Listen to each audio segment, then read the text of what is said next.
घर की कंस्ट्रक्शन में काफ़ी ऐसे केसेस हो जाते हैं जहाँ पे क्या होता है कि आपको सरिया देना पड़ता है और वहाँ सरिया नहीं होता। जैसे मैं एग्जांपल लेता हूँ, हमारी एक स्लैब बन चुकी है, ठीक है, घर बन चुका है, फिर दूसरी स्लैब के लिए हमें वहाँ से सरिया निकालना है, जहाँ कहीं पे बीम देना है, तो डायरेक्ट सरिया तो हम दीवार में डाल नहीं सकते, छत में डाल नहीं सकते, होल करना पड़ता है, और डायरेक्ट होल में डाल के उसका कोई फ़ायदा नहीं है। तो उसके लिए क्या करना पड़ता है, रिबारिंग करनी पड़ती है, केमिकल यूज़ करना पड़ता है, केमिकल एंकरिंग करनी पड़ती है।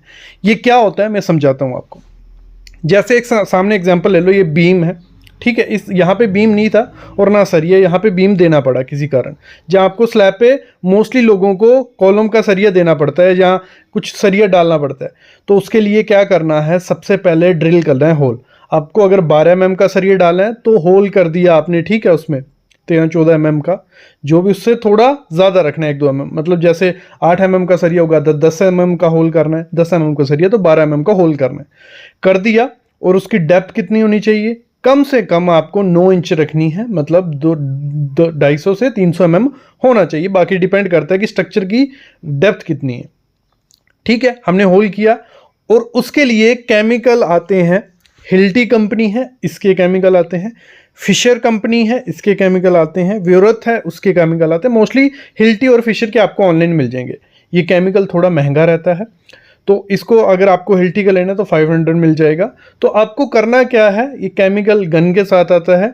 जैसे होल किया, होल को क्लीन कर लिया, सरिया उसमें डाला, और एक केमिकल को पहले होल में डाल के फिर सरिया उसमें डालना है। जब आपने उसको डाल दिया तो जो बॉन्ड बनती है कंक्रीट और उस सरिये की, वो अच्छे से बन जाती है, आपका सरिया आराम से निकलेगा नहीं। 2-3 घंटे बाद आप चेक भी कर सकते हो, लटक सकते हो, कुछ भी कर सकते हो। वो प्रॉपर तरीका होता है किसी भी सरिये को कहीं डालने का, इंड्यूस करने का, जहां पे नहीं है। डॉवल का प्रोसेस भी बोला जाता है।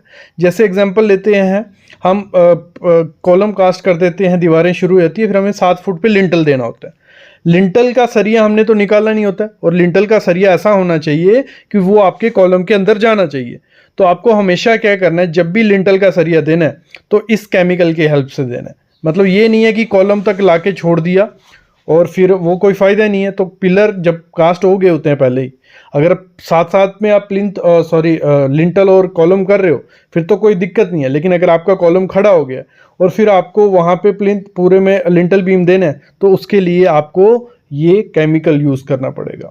वैसे ही स्लैब में कभी कभार हमें सरिया, क्या होता है, पुरानी कंस्ट्रक्शन हुई थी, 3 सरिया हैं, 2 सरिया नहीं है, क्योंकि कट कर देते हैं कई फिर लोग, कईयों को स्लैब में इंड्यूस कर देते हैं। तो हमें कॉलम कंटिन्यू करना होता है।